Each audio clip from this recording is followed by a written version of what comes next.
Hello and welcome to Sunday Sports on France 24. I'm Ben Barnier. Coming up in the show.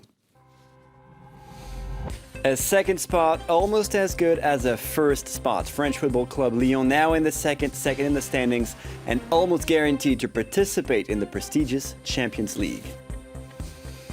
And Novak Djokovic crushing Andy Murray's dream of a second consecutive title at the Madrid Open.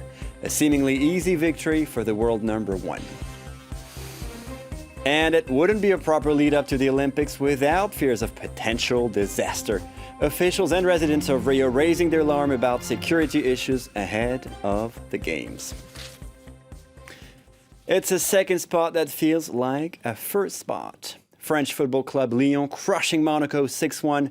Lyon now second in the standings and almost guaranteed to compete in the prestigious Champions League. Let's hear Lyon's coach Genesio on his team's victory. We made sure the players were more thorough thanks to simple rules with how they play together. We encouraged some players to be more confident.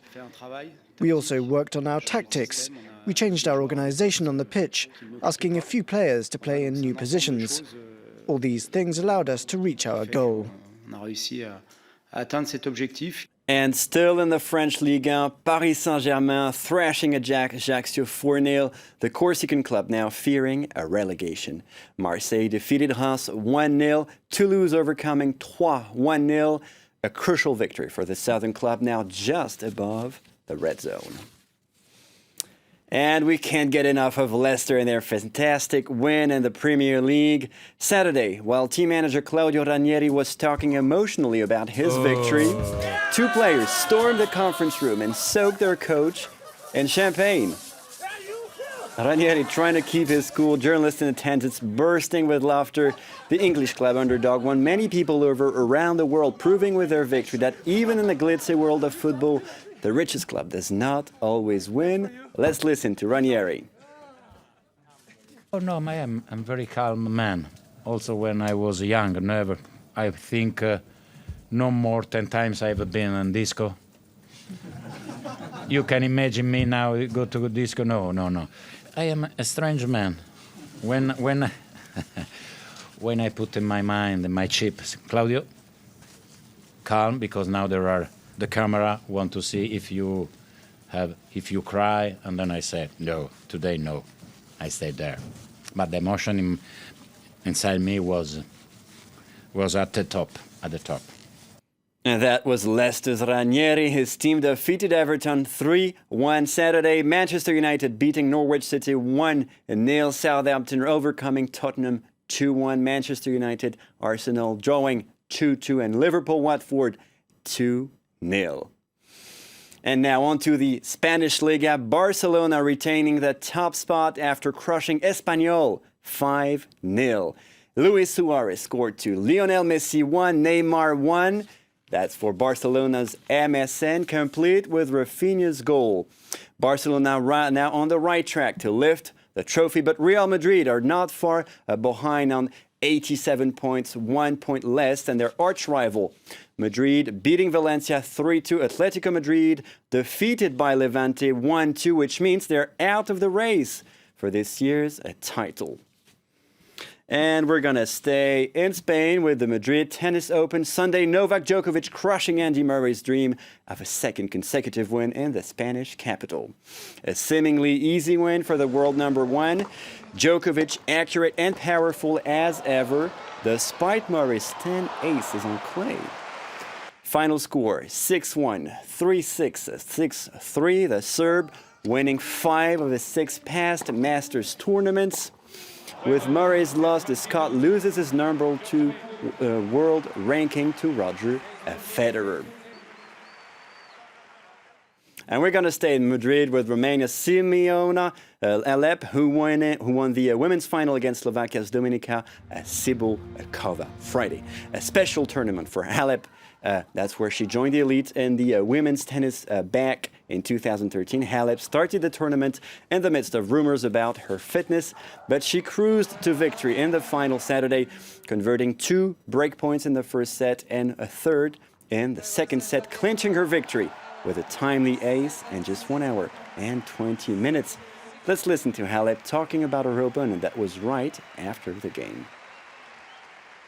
She's a fighter girl and she's fighting till the end. So I just wanted and I had to stay there for every ball, which I did. And I think I played very smart today against her. And I could finish in 2 sets with my serve because it helped me a lot today. Yeah, it feels amazing. I have an amazing feeling now. It's one of my favorite tournaments. It's very special for me, and I really enjoy this moment. It's the best of my life, and I'm really happy that I could hold that trophy. And now on to the NBA, with the Portland Trail Blazers beating the Golden State Warriors. That was Game 3 of the Western Conference semifinals. The Golden State Warriors were up to a good start, leading at the end of the first quarter. But by halftime, the Trail Blazers gained the upper hand at 58-46. And the Warriors still missing Stephen Curry, the reigning NBA most valuable player, recovering from a knee injury. Final score 120-108 for Portland. Also in the NBA, the Atlanta Hawks playing the Cleveland Cavaliers at the Phillips Arena in Atlanta. And we got these wonderful pictures from Tahiti and its Pearl Regatta. The 4-day race ended Saturday with the Tour of Taha and the so-called Banana Race. The regatta is a friendly competition in the tropical paradise of Tahiti, with its lagoons and crystal blue water, complete with entertainment on the islands at night, with food, music, and dancing. The winner, Jean-Pierre Basse, gets to participate in Les Voiles de Saint-Tropez. That's in the south of France. And we're going to Brazil now with 89 days left before the Olympics. Saturday, the torch ended its tour of the state of Goiás near the capital of Brasilia. In the towns of Pérez do Rio and Impameri, people from all generations carrying the torch. Among them was 21-year-old André Luiz Silva. André Luiz Silva, who has Down syndrome. André Silva, who was celebrated by his local community Saturday. And meanwhile, in Rio, officials and residents fearing that budget cuts could affect security during the Games. The city is expected to dispatch 65,000 police officers and 20,000 soldiers during the Games. Alexander Okut has the story. With just over 3 months to go, Olympics fever is building up in Brazil. But the Games come at a tough time for the country. Along with political turmoil, there's a massive slump in oil and gas revenues, which account for a third of national income. The budget for Rio de Janeiro's state security has been slashed by the equivalent of 480 million euros. To say that the budget will be cut without affecting the security of the state, as well as the Olympics, wouldn't be true on my part. Around 65,000 policemen and up to 20,000 soldiers will be out in force during the Games, about twice as many security personnel as at London 2012.